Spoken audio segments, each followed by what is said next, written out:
कथा का आरंभ रानी कैकेयी के कोप भवन क्रोध गृह में प्रवेश से होता है। मंथरा के भड़काने के बाद रानी ने अपने सभी आभूषण उतार दिए हैं। वह फटे पुराने वस्त्रों में है और क्रोध तथा निराशा में जमीन पर पड़ी हुई है। महाराज दशरथ, जो राम के राज्याभिषेक की खुशी में हैं, कैकेयी को देखने आते हैं और उनकी यह दशा देखकर अत्यंत व्याकुल हो जाते हैं। 2 महाराज दशरथ का आश्वासन। राजा दशरथ कैकेयी से पूछते हैं कि उन्हें क्या कष्ट है, किसने उन्हें सताया है।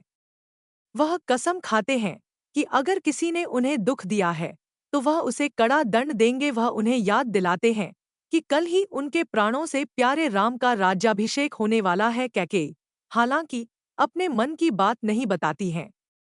वह राजा पर अविश्वास और व्यंग्य करती हैं, जिससे राजा बेचैन हो जाते हैं। राजा बार बार उन्हें वचन देते हैं कि वह उनकी हर इच्छा पूरी करेंगे। 3 राम की सौगंध और प्रतिज्ञा। कैकेयी राजा से अपनी प्रतिज्ञा पर विश्वास न होने की बात कहती है।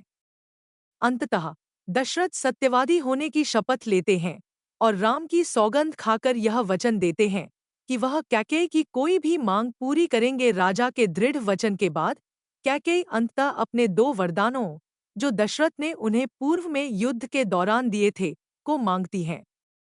4 कैकेयी के 2 वरदान। रानी कैकेयी 2 अत्यंत कठोर वरदान मांगती है। पहला वरदान, कौसल्यानंदन राम के बदले उनके पुत्र भरत का राज्याभिषेक किया जाए। दूसरा वरदान, राजा जो राम हो रहा है उसे कल ही 14 वर्षों के लिए तपसी बनकर वनवासी जाना होगा। 5 दशरथ की व्याकुलता और पतन। यह मांग सुनते ही राजा दशरथ को मानो विषैले बाण, जहरीले बाण लगे हों। वह अत्यंत व्याकुल हो जाते हैं, मूर्छित होने लगते हैं और सिर थामकर बैठ जाते हैं। वह कैकेयी से दया की भीख मांगते हैं, यह कहते हुए कि भरत को राज्याभिषेक स्वीकार है, पर राम उनकी बूढ़ी आंखों के सामने रहें। वह कैकेयी के चरणों में गिरकर पांव पड़कर भीख मांगते हैं। कैकेयी हालांकि अपने वचन से नहीं डिगती हैं और उन्हें हरिश्चंद्र और शिवी जैसे सत्यवादी राजाओं के उदाहरण देती हैं। वचन के पाश में बंधकर दशरथ हार मान लेते हैं और कहते हैं कि वह सत्य की रक्षा के लिए राज, प्राण और राम तीनों को देने को तैयार है। ये शब्द कहते ही राजा दशरथ अचेत अवस्था में गिर जाते हैं।